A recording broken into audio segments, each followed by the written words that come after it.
একটি গ্রাম্য নদীর তীরে বসে আছে একটি মেয়ে, যার চোখে লুকিয়ে আছে অন্ধকার রহস্যের ছায়া। রাতের অন্ধকারে খুন হয়েছে তার মামা, আর সেই খুনের সন্দেহের তীর তারই মায়ের দিকে। পুলিশ এসেছে, মানুষের ভিড়, কান্না আর অভিযোগের ঝড়। কিন্তু সত্যটা কি কখনো প্রকাশ পাবে, নাকি এই পরিবারের গোপন অতীত আরও গভীর অন্ধকারে ঢেকে যাবে? আজ আমরা ঢুকব পদ্মজা উপন্যাসের তৃতীয় পর্বে, যেখানে প্রতিটি মুহূর্তে উত্তেজনা আর আবেগের ঝড় বয়ে যায়। যদি আপনি রহস্য, পারিবারিক জটিলতা আর হৃদয়স্পর্শী গল্প পছন্দ করেন, তাহলে এই পর্বটি শেষ না করে উঠতে পারবেন না। চলুন আর দেরি না করে শুরু করি। আপা, স্কুলে যাবা না? পূর্ণা পদ্মজাকে জিজ্ঞাসা করল। যাব, তাড়াতাড়ি করো। তাড়া দিয়ে পূর্ণা বাড়িতে ঢুকল। পদ্মজা বাড়ির পিছনের নদীর ঘাটে উদাসীন হয়ে বসে আছে। এই নদীর নাম মাদিনী, ছদ্মনাম। গ্রীষ্মকাল বিদায়ে ৩ সপ্তাহ চলছে। এখন বর্ষাকাল। মাদিনী জলে কানায় কানায় ভরে উঠেছে। সে যেন স্রোতস্বিনী। ঘোলা জলের একটানা স্রোত বয়ে যাচ্ছে সাগরের দিকে। উজান থেকে ভেসে আসছে ঘন সবুজ কচুরিপানা। পদ্মজার এই দৃশ্য দেখতে বেশ লাগে। নিষ্পলক চোখে তাকিয়ে আছে মাদিনীর স্বচ্ছ জলের দিকে। মাদিনীর বুকের উপর দিয়ে একটা লঞ্চ যাচ্ছে। লঞ্চ দেখে ১ মাস আগের ঘটনা মনে পড়ল তার। সেদিন রাতে হেমন্ত ছুরি ধার দিয়ে রুমে ঢুকে গেলেন। পদ্মজা কাঁপা পায়ে রুমে ঢুকে বিছানায় শুয়ে পড়ে। কিছুক্ষণের মধ্যেই ঘুমিয়ে পড়ে। পরের দিন স্কুল থেকে বাড়ি ফিরে নামাজ পড়ে খেতে বসল। তখন হিমেল হন্দদন্দ হয়ে বাড়িতে ঢুকে। হিমেল হচ্ছে হেমল তার ছোট ভাই। আই পদ্ম আপা কই? হিমেলের কণ্ঠ। কি হয়েছে মামা? জবাব দিল পদ্মজা। পদ্মজার প্রশ্ন উপেক্ষা করে হিমেল হেমলতাকে ডাকল। এই আপা! হেমলতা বাড়ির পিছন থেকে ব্যস্ত পায়ে হেঁটে আসেন। কি হয়েছে? হিমেল হেমলতাকে দেখে হাউমাউ করে কেঁদে উঠল। আপা, ভাইজান খুন হয়েছে। রাইতে কে জানি মাইরা ফেলছে রে আপা। হিমেল কাঁদতে কাঁদতে হাঁটু ভেঙে বসে পড়ল। পদ্মজা তাৎক্ষণিক সন্দেহ চোখে মায়ের দিকে তাকালো। হেমলতাকে দেখে মনে হলো তিনি চমকেছেন, অথচ তার চমকানোর কথাই ছিল না। নাকি হিমেলের সামনে অভিনয় করলেন? পূর্ণা, প্রেমারে ওদিক আসতে দিস না পদ্ম, আমি আসছি। হেমলতা বাড়ির বাইরে মিলিয়ে যান। হিমেল পাশে খুঁড়িয়ে খুঁড়িয়ে হাঁটছে। ছেলেটা বোকাশোকা, জন্মগত প্রতিবন্ধী।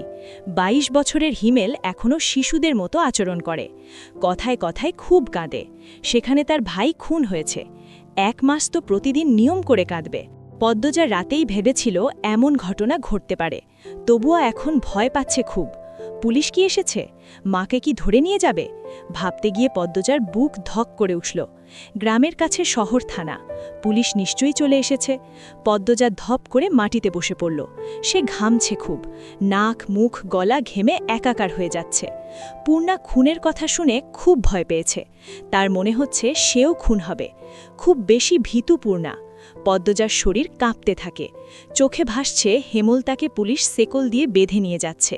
তার খুব কান্না পাচ্ছে। আর সময় নষ্ট না করে তড়িঘড়ি করে উঠে দাঁড়ালো পদ্মজা।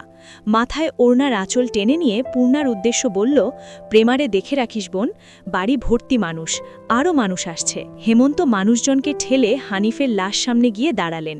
তখন ফর্সা রঙের 2জন মহিলা ঝাঁপিয়ে পড়ে তার উপর।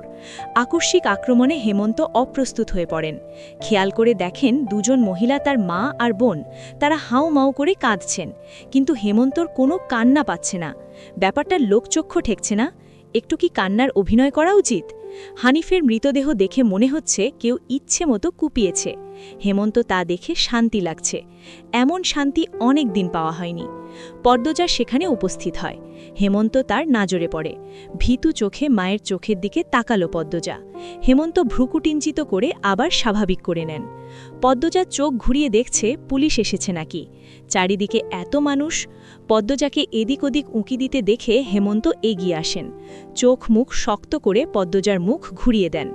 পদ্মজা দ্রুত ওড়নার আঁচল মুখে চেপে ধরে গোয়ালঘরে ঢুকে পড়ল। তার মা চায় না সে কখনো এত মানুষের সামনে থাকুক। হেমন্ত ঘাড় ঘুরিয়ে দেখল পদ্মজা গোয়ালঘর থেকে উঁকি দিয়ে বাইরের অবস্থা পর্যবেক্ষণ করছে। কিছুক্ষণের মধ্যে পুলিশ আসলো। জিজ্ঞাসাবাদ করে হানিফের লাশ নিয়ে গেল। লোকমুখে শোনা যায় হানিফ খুন হয়েছে শেষ রাতে। এরপর নদীতে ফেলে দেয়া হয়। লঞ্চ ঘাটে লাশ ভাসে। হেমল তাকে পুলিশ নিয়ে যায়নি বলে পদ্মজা স্বস্তির নিঃশ্বাস নিল। নিল। মানুষের ভিড় কমে গেছে। হেমল তার মা কাঁদতে কাঁদতে ক্লান্ত হয়ে উঠোনের এক কোণে বসে আছে। পদ্মজা গুটি পায়ে গোয়ালঘর থেকে বেরিয়ে আসলো। হেমল তা পদ্মজার দিকে তাকিয়ে মৃদু হাসেন। সেই হাসি দেখলেন হেমন্তের মা মঞ্জুরা। তিনি কিছু একটা ভেবে নেন। হেমন্তের কাছে এসে কিবির করে বলেন, তুই খুন করছিস? তোমার কেন মনে হচ্ছে এমন? হেমন্তের কণ্ঠ স্বাভাবিক, অথচ পদ্মজা এই প্রশ্ন শুনে ভয় পেয়ে গেছে খুব। যদি নানু পুলিশকে বলে দেয়? পুলিশ তো তার মাকে নিয়ে যাবে। কাল রাইতে তুই আইছিলি হানিফের ঘরে, আমি দেখি নাই রে। রাগে কাঁপছেন মঞ্জুরা। হেমল তার নির্বিকার স্বীকারোক্তি। কেন মারলি আমার সিলেটারে? তোর কি ক্ষতি করছে? আসছি বলেই আমি খুন করছি? এত রাইতে তুই তার কাছে আর কি দরকারে আইবি? আমি তাকে মারতে যাব কেন? মঞ্জুরা আহত দৃষ্টিতে তাকিয়ে আছেন হেমলতার দিকে। হেমলতার চোখ মুখ শক্ত। নিস্তব্ধতা কাটিয়ে মঞ্জুরা চেঁচিয়ে উঠল, পুলিশের কাছে যাব আমি। পদ্মজা কেঁদে উঠল, অস্পষ্ট কণ্ঠে বলে, নানু, এমন করো না। হেমলতা নিচু স্বরে কঠিন করে বলেন, আমার মেয়েদের থেকে আমাকে দূরে সরানোর চেষ্টা করো না আম্মা, ফল খুব খারাপ হবে। পদ্মজার মনে হলো মঞ্জুরা ভয় পেয়েছেন। মঞ্জুরা সব সময় হেমলতাকে ভয় পান। তিনি চুপসে যান, শুধু ঘৃণা ভরা দৃষ্টি নিয়ে হেমলতার দিকে তাকিয়ে থাকেন। পদ্মজা বুঝতে উঠতে পারে না, তার নানু কেন ভয় পায় মাকে? মায়ের অতীতে কি ঘটেছে? কেন তিনি এমন কঠোর? ছেলের খুনিকে মা কেন ছেড়ে দেয়? নানু কেন ছাড়লেন? মেয়ে বলে নাকি অন্য কারণ? কোনো উত্তর নেই। এসব ভাবলে উল্টো মাথা ব্যথা ধরে। অন্য ৮-১০টা পরিবারের মতো কেন না তারা? নাকি গোপনে সব পরিবারই এমন জটিলতা? প্রশ্ন হাজারটা, উত্তর কোথায়? সেদিন রাতে খাওয়ার সময় হেমলতা নিম্নস্বরে পদ্মজাকে বললেন, পদ্ম, জি আম্মা, আমি হানিফকে খুন করিনি। কারা করেছে তাও জানি না। কথাটি শুনে পদ্মজা চমকায়। তার মা মিথ্যে বলে না। তাহলে কারা খুন করল? পদ্মজা প্রশ্ন করল। তাহলে শেষ রাতে মামার কাছে কেন গেছিলে আম্মা? হেমলতা জবাব দেননি, খাওয়া ছেড়ে উঠে যান। পদ্মজার ভাবনার সুদ কাটল কারো পায়ের আওয়াজ শুনে। ঘাড় ঘুরে মোর্শেদকে দেখতে পেল। মোর্শেদ পদ্মজাকে ঘাটে বসে থাকতে দেখে বিরক্তিতে কপাল কুচকান। এই সেরি, যায়েন থিক্কা। পদ্মজার কান্না পায় খুব।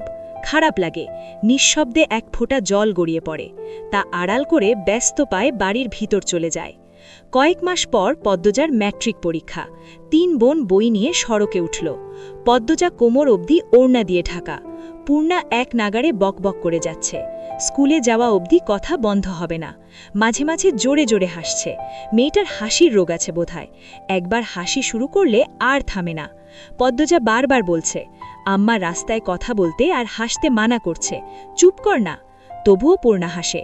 বাড়ির বাইরে এসে সে মুক্ত পাখির মতো আচরণ করে। তাকে দেখে মনে হয় খাঁচা থেকে মুক্ত হয়েছে।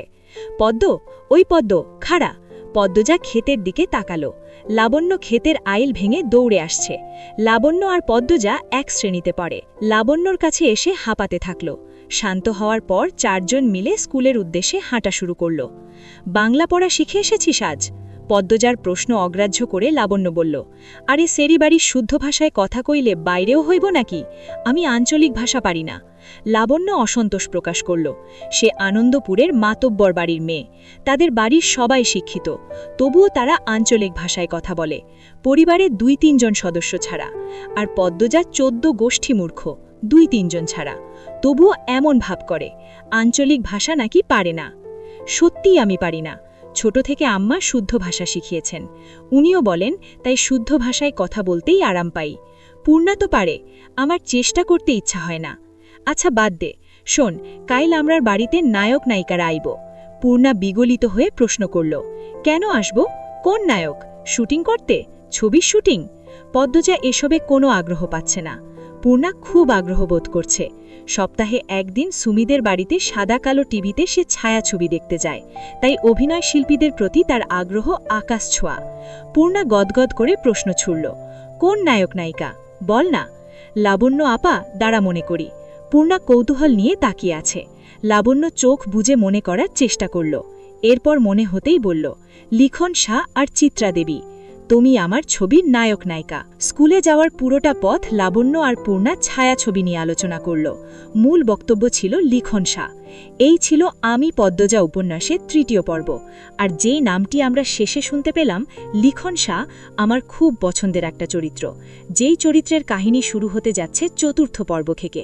সুতরাং যদি তোমরা লিখন শাহ সম্পর্কে জানতে চাও এবং পরবর্তী ঘটনাগুলো জানতে চাও, অবশ্যই চোখ রাখো ইমানের ছায়া চ্যানেলে। পরবর্তী পর্ব আসা পর্যন্ত ভালো থেকো। আল্লাহ হাফেজ।